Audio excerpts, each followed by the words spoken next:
Hello everyone, my name is Peter Melamed, PhD. I'm holistic practitioner of Biotherapy clinic in San Francisco. So today the topic in our conversation will be how we develop the pancreatitis. This is a very important topic for many people because the pancreatitis can be chronic and can be not really symptomatic, and can be grow and can be really, and people can be really in trouble. So to understand why it developed the pancreatitis, we need to understand how the pancreas works by itself. To use our analogy, so all factory need the good management, and if they need the place to work, and they need a very important supply for labor. So the first regulation, the regulation of the pancreas, it's very complicated. So to make analogy for a company, for manufacturer company, so it will be understandable if the regulation or if the leadership of the company will be wrong, or let's do like this, if the leader will be crazy or hysterical, or computer will be shut down, the company cannot function properly. It's the same regulation of the pancreas, very important for us. So because the pancreas, it's a very complicated organ. If you will look at this picture,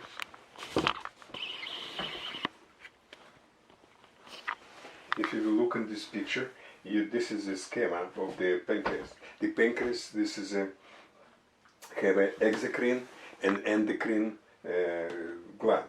So what do you mean exocrine? Exa, it's mean in the Latin, it's out. And endocrine, endo, it's mean inside. So the exocrine mean the pancreas, they have a lot of the cells who manufacture the very important for us digestive enzymes, and they moving from different kind of ducts and the valves, and moving the whole manufacture the pancreatic duct, and moving to the duodenum. As you can see, this is how it is. You will see the cells, ethanol cells, and they manufacture the bicarbonate, water, and the enzymes. By the way, the pancreas is the most powerful organ to manufacture the protein inside the body. And this is the exocrine function. But we have an endocrine function. So we have the islets who manufacture the hormones. So one of them, the very people know about this is insulin. So this hormone moving to the blood, moving to the system. So as you can see, the pancreas is very complicated organ, and they need a very important regulation. Regulation can be by different kind of things. The eating, assimilation the food, it's very complicated process. So as we see the food, or smell the food, or taste the food, so we have a signal from central nervous system to inner organs, especially for pancreas, to work hard. We need to work hard to digest the food. So another way of regulation, this is a blood messenger. It's called digestive hormones. Digestive hormones, a lot of digestive hormones, they manufacture of different kind of digestive organs. They're very important for us, and this is a long time known. This is the hormones. It's called secretin. Secretin, this is a very important blood messenger digestive hormones. So if we have a stomach acid and in the stomach, and they digested the food, acidic food, and they go to duodenum, the first part of the small intestine. The cells start to manufacture secretin, and the secretin, working in a few ways. Number one, this hormone talking to liver. Okay, come on, we need to increase the production of the bile. Another order from this secretin to pancreas to manufacture bicarbonate. So you have to understand, if you have a stomach acid, the pancreas manufacture a lot of bicarbonate, and to neutralize this acid. You have to understand the pancreatic juice. This is the most alkaline fluid in our body. Another hormones, another messenger. This is a cholecystokinin, CCK. So this is another blood messenger. It's work like this. If the fatty food go to duodenum, so this manufactures this cholecystokinin, and the cholecystokinin CCK work with liver. Liver produce more bile. The cholecystokinin work with gallbladder to release the contraction of the gallbladder, and opening at the same time the sphincter of oddi. And this digestive hormones work with pancreas, and pancreas manufacture more enzymes. So I'm talking in this way. It's very important to know. So if we don't have enough acidity in the stomach, so we cannot manufacture enough secretin. So the work of pancreas will be destroyed. So if we use a lot of medication and a lot of reason to decrease the acidity in the stomach, so we influence in the working in the pancreas. Another way, about the fatty food. So don't eat the fatty food with pancreatic problems. So it's not enough. Not all the fatty food equal. So not equal. So some fatty, oily food can be really good to promote the normal work of the pancreas.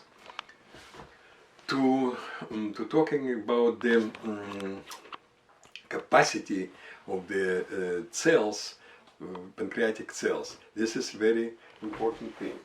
To talk about the pancreatic cells, we need to focus what can destroy the normal regulation, normal control of working of the pancreas. This is a many reasons. So one of them, the alcohol, tobacco, the caffeine, and recreation drugs. So these substances influence in our central nervous system. So our central nervous system cannot send the right message to the digestive system.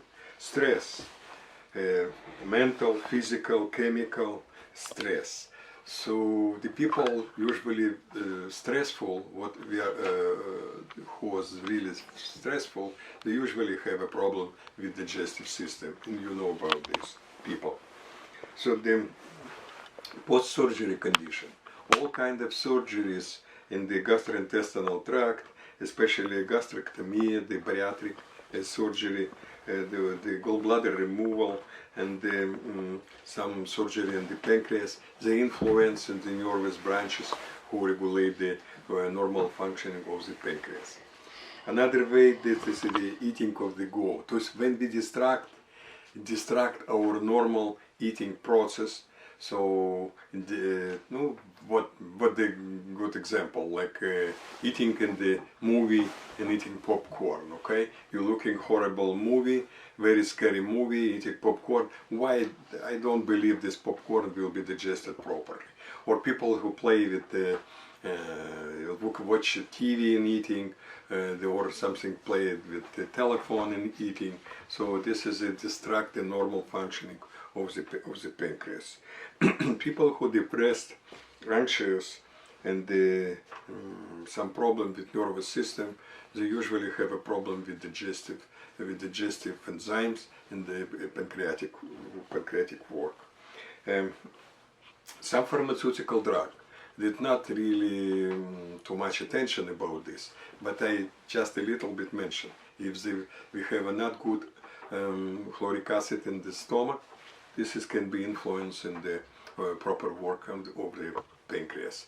If you have the opioid painkillers, they influence in the proper work of the pancreas. If the old drugs, what can cause a dryness, dry mouth, dryness, so they can cause a dryness of the very important organ like pancreas. So the pancreas not manufacture properly pancreatic juice. No, another things can be the people, some like the miracle liver flush. This is also influence in the with olive oil and the olive oil and lemon juice. This also influence in normal functioning of the pancreas and the another organs like gallbladder and sphincter. The pancreas manufacture pancreatic enzymes. This pancreatic enzyme, this is the proteins. The pancreatic juice include the water, proteins, bicarbonate, some minerals. So everything to manufacture proper pancreatic juice, we need to supply our pancreas. But unfortunately, the people have a deficiency of many of these vital nutrients, so the pancreas cannot manufacture the proper pancreatic juice. Very important thing, we will talk about this later, a lot. And so I know this is very important things. This is the acidity. So I mean not acidity in the stomach, I mean acidity in the cells, in the blood. So acidic condition like metabolic acidosis, they really destroy the normal functioning of the pancreas, leading to pancreatitis. So today we very briefly, to focus on the functioning and the structure of the pancreas, and this can make a little bit understandable how complicated its work. To know more, you can go to our book. It's the e-book. It's called Healthy Pancreas, Healthy You. And this is a lot of information about this subject. Thank you for watching.